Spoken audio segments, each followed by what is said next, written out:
breaking down barriers to international trade ahead on Grow. We talk with Governor Pete Ricketts about his first trade mission and an update on giving the president fast-track trade authority. Plus, learn how one cattle group is using its national show to pass on the train to kids. And we meet a trio of cowboys making their mark in the rodeo ring. Get ready to grow.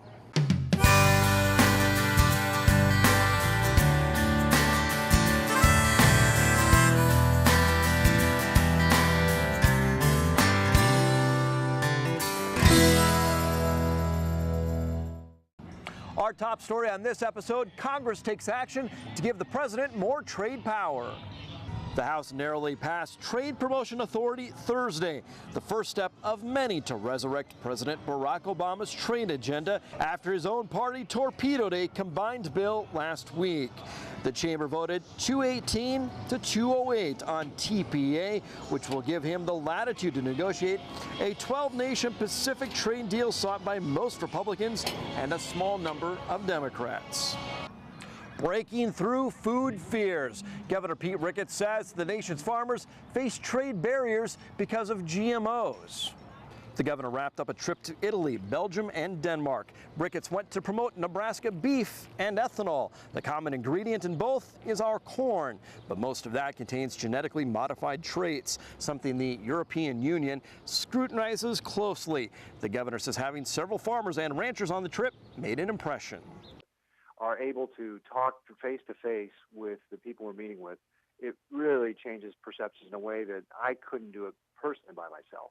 Farmers want to avoid what has happened in China, where unapproved corn varieties were held up, resulting in lawsuits. We will hear much more from the governor later on in this episode of Grow. Clay Center's Meat Animal Research Center resumes research after a controversial report by the New York Times. U.S. Ag Secretary Tom Vilsack had halted research in March at Mark until better animal welfare oversight procedures were put in place. That followed an extensive New York Times article citing explosive allegations of animal mistreatment. Cattlemen and the University of Nebraska have defended that work.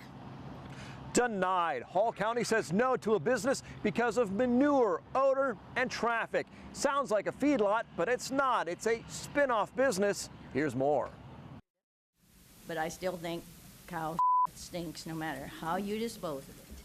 No manure. Neighbors around a proposed livestock truck washout say build it somewhere else. There are 38 families residing within the section and within the 8 sections that are immediately around it. Farmer Gene Hoffman said 50 trucks a day in a rural area poses a safety threat to school buses. Is it worth killing 10 kids from a semi? I don't think so. Nobody has brought to me facts.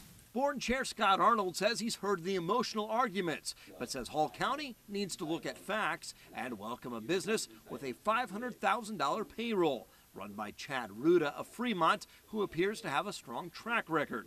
Cattlemen say the area needs a place like this, saying some cattle haulers illegally dump manure. The county came up with 10 conditions before considering the permit. They told Ruda solid waste would have to be enclosed and take steps to prevent pollution.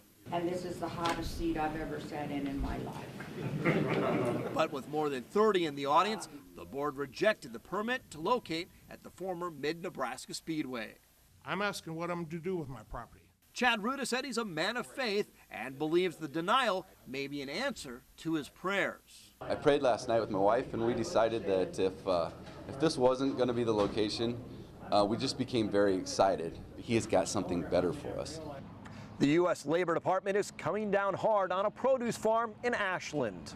Helt Produce will have to pay nearly $90,000 in fines because the federal government says they didn't follow the law when it came to paying 94 employees. The Labor Department says the Ashland farm did not pay temporary foreign workers and paid American workers less than their contracts stated. The winter wheat harvest off to a soggy start in Kansas. A few spots in south central and southeast Kansas have seen limited harvest activity.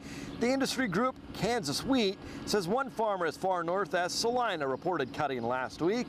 Heavy rains across much of Kansas in recent days have brought harvest to a screeching halt. Nebraska is the world leader in irrigation, so how about a pivot big enough to span the entire state? The state fairgrounds will soon have a living map of the state. Renke Irrigation is installing a 1/16th scale pivot. It'll water crops like corn and soybeans, plus crops we may not be as familiar with from other parts of the state. How many of us in eastern or central Nebraska have seen a sugar beet actually growing? So that'll be kind of fun. And then who would have thought that we have a large potato production in Nebraska? So show some of the potatoes that we're growing, some of the chicory that we're growing in Nebraska. They'll even plant some weeds to show what can go wrong. You can check it out this year at the Nebraska State Fair. These are good times in the cattle business, but bringing up that next generation continues to be a concern, something they hope to address at the Red Angus show that took place in Grand Island. Competing on a national stage at age 4, Easton Johnson of Loop City shows his heifer with his cousin's help. Good job. Farmers in this country continue to get older. Average age now nearly 60. Working with cattle can be a hard sell because more than a job, it's a lifestyle. Beef production is tough. It's hard work. It's a 7-day-a-week job. And if we can get these kids to come here, like I said, and have some fun with some other beef production kids, that's what we're here for. So they're partnering the little with the big. These little kids look up to us older kids in this barn. August Burtz is part of a mentor program at the North American Junior Red Angus Show. With these younger kids, we teach them how to treat their animals and be nice to them. As like us, we try to be nice to our animals and not hurt them or anything. And I don't think we're not about that in this cattle industry. We're kind of a big family. The founder of this show hopes to help kids build networks, hoping they'll stay in the business for decades to come.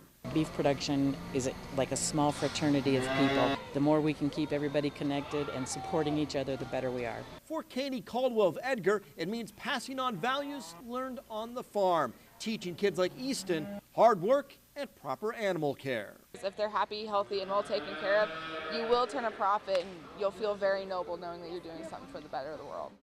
Up next, listen in on our conversation with Governor Pete Ricketts. We caught up with him in Europe. We'll have much more, plus a feature from right here at the State High School Rodeo Finals.